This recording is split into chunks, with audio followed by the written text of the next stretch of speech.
ஹர ஹர சங்கர ஜய ஜய சங்கர ஹர ஹர சங்கர ஜய ஜய. மகா பெரியவாளிடம் கைங்கரியம் செய்யும் பாக்கியம் பெற்றவர் ஏகாம்பரம் என்ற அன்பர். பேப்பர் பேனா எடுத்துக்கொண்டு வா, நான் சொல்வதை எழுதிக்கொள் என்று மகாகாவ் என்னுமிடத்தில் முகாமிட்டிருந்தபோது மகான் ஏகாம்பரத்திடம் சொன்ன விஷயம் இது. மகா பெரியவா தன் 13வது வயதில் பட்டத்துக்கு வந்த புதிதில் அவருக்கு முன் காஞ்சி காமகோடி பீடாதிபதியாக இருந்த கைங்கரியம் செய்தவர்களை வரிசையாக அறிமுகப்படுத்தினார்களாம்.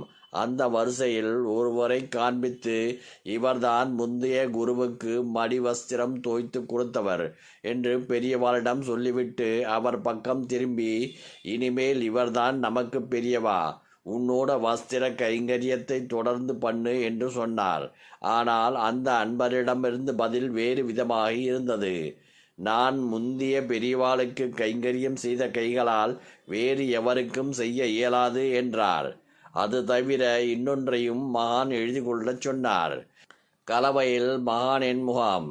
பன்ருட்டியிலிருந்து ரெட்டியார் ஒருவர் மடத்துக்கு நிறைய காணிக்கை அனுப்பியிருந்தார்.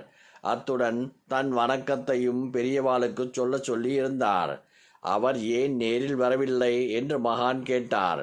அதற்கு காணிக்கை கொண்டு வந்தவர் சொன்ன பதில், 66வது பீடாதிபதியான குருவை தரிசனம் செய்த கண்களால் அவருக்கு பின்னர் வரும் குருவை தரிசனம் பண்ண மனம் ஒப்பவில்லை என்று ரெட்டியார் சொல்லுவார்.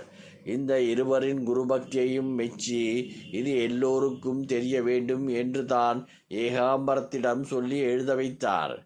இதை அப்படியே ரேடியோவில் சொல்லும்படி ஏற்பாடு செய் என்று பெரியவர் சொன்னார். ஆனால் குல்பர்காவில் இருந்து கொண்டு எதையோ சொல்லி அது ரேடியோவில் வரவேண்டுமென்றால் எப்படி? எவ்வளவோ தடைகளை தாண்டியல்லவா இவற்றை ஒளிபரப்ப இயலும்.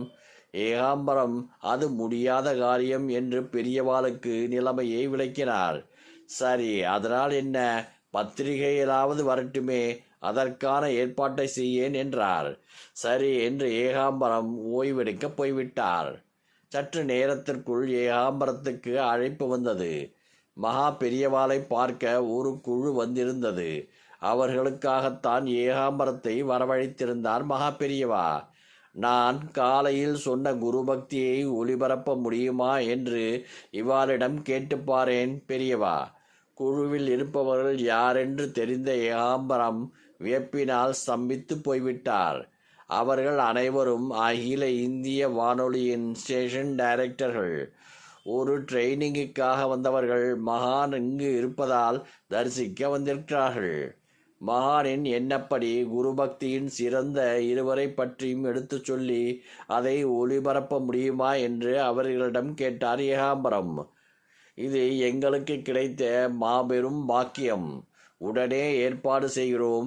அப்படி ஒரு நல்ல காரியத்துக்கு எங்களை உபயோகப்படுத்த மகான் நினைத்தது பெரும் பாக்கியம் என்று சொன்னவர்கள் அன்றே அதை ஒளிபரப்பவும் செய்தனர்.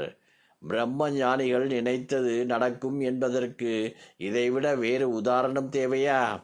ஹர ஹர சங்கர ஜய ஜய சங்கர ஹர ஹர சங்கர ஜய ஜய